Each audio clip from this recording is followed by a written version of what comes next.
Hey y'all, welcome back to the ranch. I'm Jared Paul, and today we're going to be taking some cuttings and different plants from around the house and putting them into group plantings, what I would consider an upgrade, getting into nicer pots and better staging so that they have the opportunity to be their best. I've got some interesting plants. I've got the Hoya, some pencil cactus, bamboo, a random succulent I don't know the name of, and then a bunch of jade cuttings. So I'm really looking forward to it. However, we have to wait a bit because I went to check on my soil. I left it outside, which has been getting down to freezing at night here in Northwest Connecticut. And so I have my soil on top of the heating vents inside right now, trying to get it up to, at least a moderate temperature so that when I put in these warm, hardy plants that really don't do well in the cold, their roots don't freeze and die on me because that would be a waste of my time. Now, I'm also going to do today's planting outside because I anticipate making a huge mess and, just be less for me to clean up. So before we get started, I wanted to show you, this is my Christmas cactus. And I love the white flowers with the little pink coming out. But I have never seen one this completely full. Every spot there isn't a flower, there's actually a bud soon to flower. So this is an attempt at a bonsai, but I had to kind of veer away from that and let it just really grow out wildly this year because some of the other trunks, it was a multi-trunk, just kind of broke off. So I had a concern with that. So I'm like, you know what? Let's just get it in some deeper, better soil and let it grow out. So it really has, and I am glad I did because this thing is so cool looking. So, lots of group plantings and other things coming up on today's episode of Jarhead Bonsai.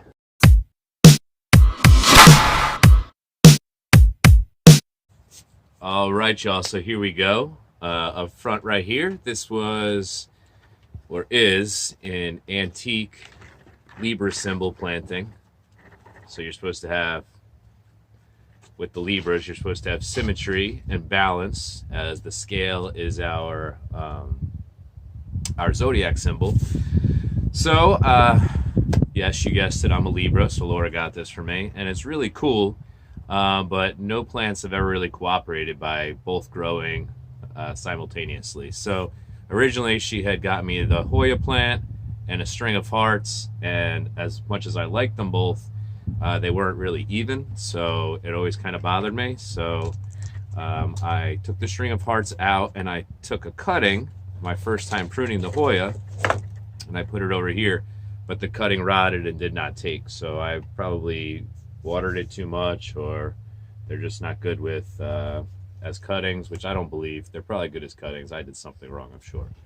But you see, I got this nice divide now, so I've got some branches. Before it was just one long little stem, but that's also throwing off the balance of this planting. So what I want to do with the Hoya today is get this into this unilithic pot and drip tray, and I'm going to hang it in one of my main windows, which will get a ton of sun, and it will have some height so as it can go and spread and be merry. It's just not suited for this awesome little antique Libra symbol here. So we're going to throw this into a pot. And what I want to do with the Libra symbol is I'm going to put these two succulent cuttings. So the cool thing about these succulents is they get aerial roots along the trunk there. So it already has some roots established. So I think it would be nice to get them in the pot, and although they'll be small in the beginning, they'll have an opportunity to expand and crawl down and really kind of cascade, seeing how this is an elevated planting. So I think that'll look pretty cool.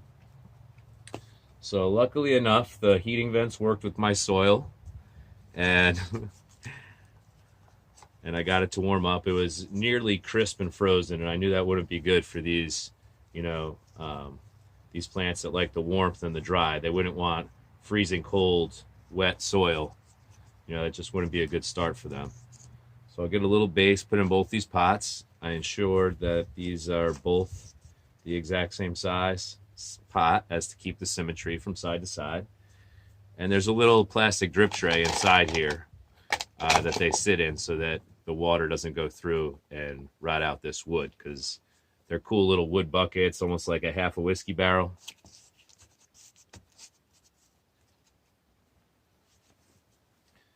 And also, because it has these old metal chain links going up to hang, you know, I didn't want anything that grew too vertically, because it would just really cause interference either with the plant or with the actual holder. So,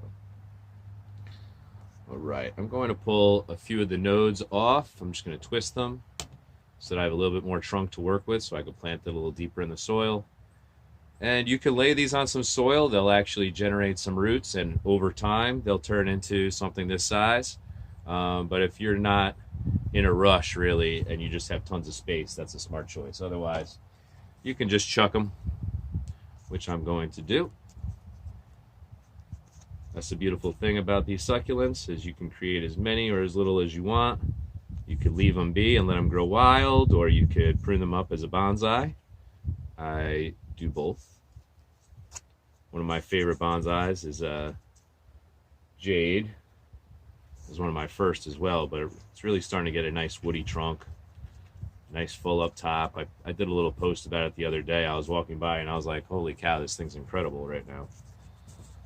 So I just have a nice light mixture. It's probably topsoil and some peat moss, a little bit of compost, some bark mulch.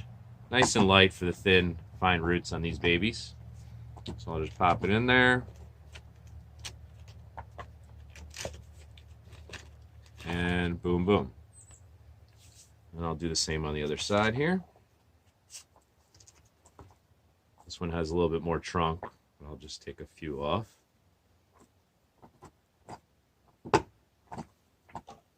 I'm sure I've looked this up before, but it's a succulent.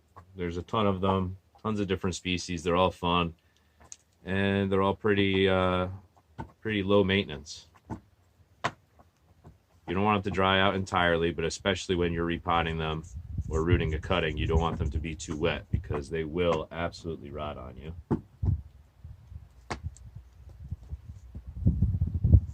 Which I'm thinking that's what happened with my Hoya cutting.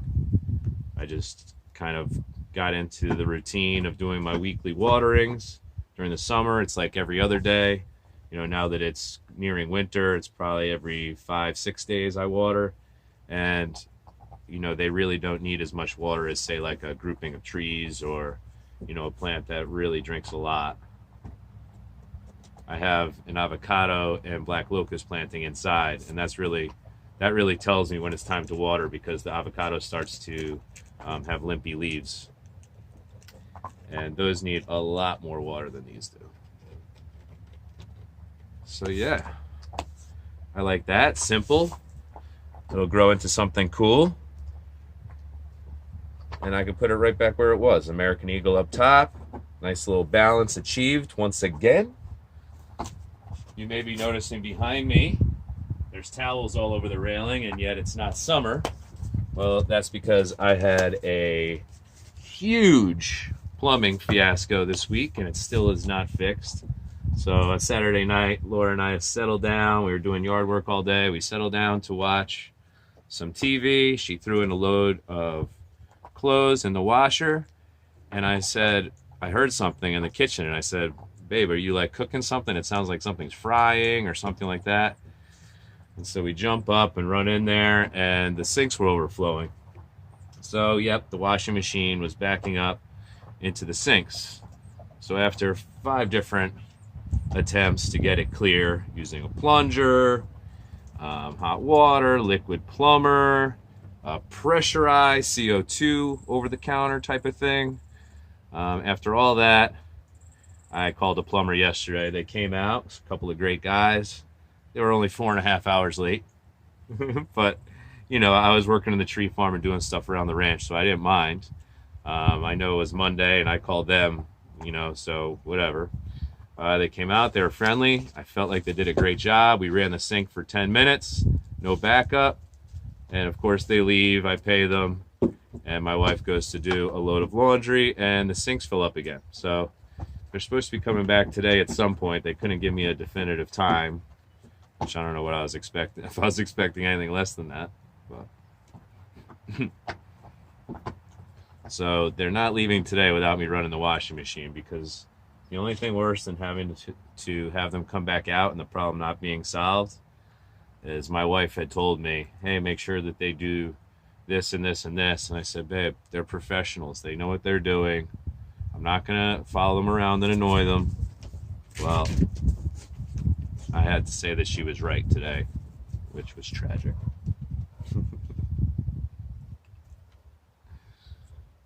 So definitely today I'm making sure every single thing is functioning perfectly.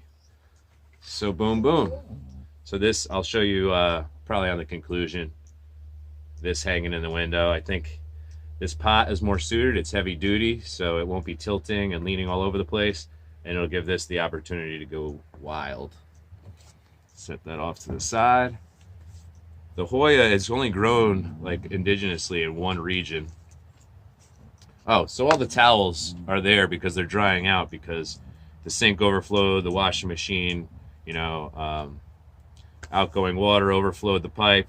So we used all our towels to dry it up. And, when the floor's wet, you don't want to run a dryer. So A plus B equals, I have my entire deck covered in towels. All right, I'm going to pop these right back in with the Hoya.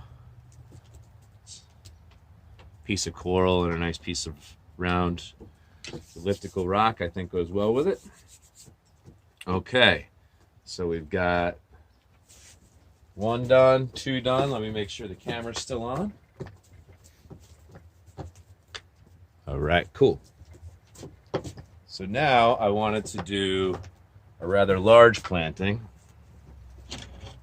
So I have these rectangular terracotta pots with like some flowers and maybe grape or olive branches. Really cool. And so I was thinking, I've got these. Where'd they go? I left them inside.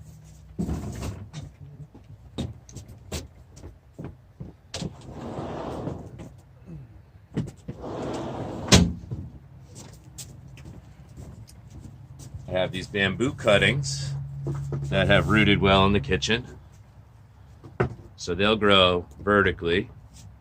I have these spider plants, which were all spiderette little babies. I have a few of them that I think would look nice as like a seagrass type in the front, kind of falling out of the pot. I have a bunch of jade cuttings. They were from, I'd say, 6 to 9 months ago, and I just set them in a nice little tray of soil off to the side and forgot about them, and some of them rooted, have been growing nicely, so I'm going to get them in here. And then finally, I have some pencil cactus cuttings. They're decently established, so I think they'll do really well in here. And normally what I do with my pencil cactus plantings is I take out the vertical growth and let them kind of be weepy and full down low. But with these, I'm going to train them to go vertically as well. So I want to kind of do like a layered effect here. I think what I'm going to do, because it might take a while and I'll run out of space, is I'm going to throw this one on a time lapse and put it together, and then I'll show you everything else.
All right, so here we are in the seed room, which is called the seed room because this is the location of where I started most of these trees from seed.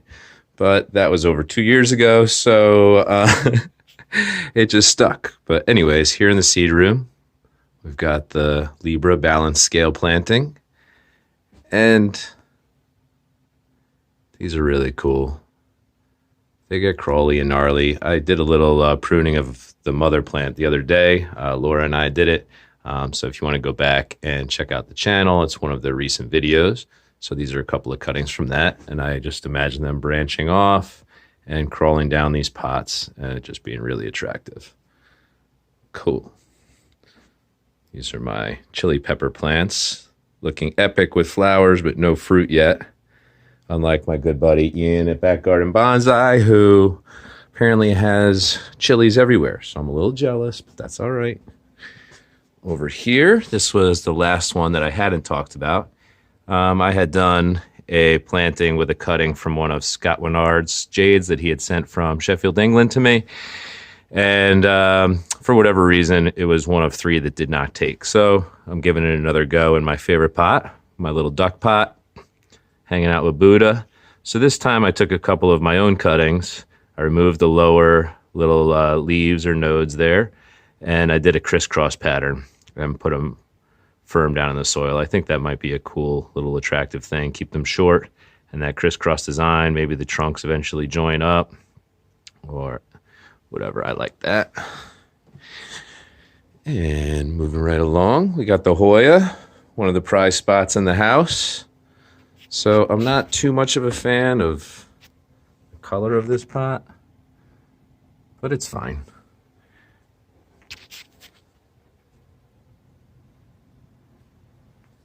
It's just above the glorious flowering Christmas cactus. So this thing's pretty cool. It's growing. When it came in, I think it was a Valentine's Day, Laura got it for me. It had one of those heart shapes and then just one tiny stem, so it's pretty cool. And let's see. Oh, my group planting. So this looks a bit of a mess now because I haven't pruned the pencil cactus yet. But I imagine these getting nice and tall, you know, being glorious like bamboo can be with that dark green leaf. These are going to fill out nicely, just like, see that planting over there? So they'll just come out the front. It'll be nice. We'll have some woody jades. Planted a few of those in there. Boom, boom. So yeah, I think that'll be really cool. Nice range of greens and whites. These get yellow and pinks throughout the year.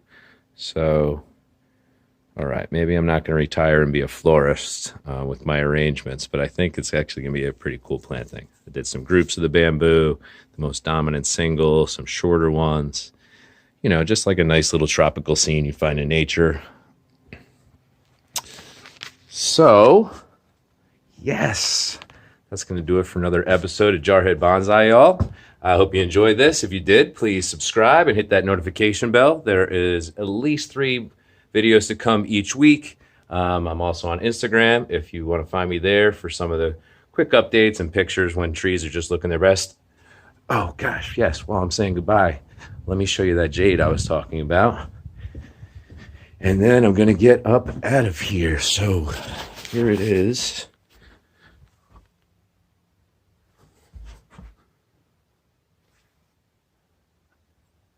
I wanted to establish that triple trunk, which I did. And then after, I'd say 3 or 4, but it's probably more like 6 prunings. This just has like a nice intricate canopy. It keeps dividing and filling out. And it's just been really rewarding. So there we go. You see that woody trunk? Just a few years, y'all. This is something that I picture I would always have in a bonsai collection, and it's finally come true. It looks really good. I'm really pleased with it. Look at you. Got the little elephant in there. All right, really rewarding. All right, so I'm Jared Paul. I'm going to get up out of here. Cheers, y'all.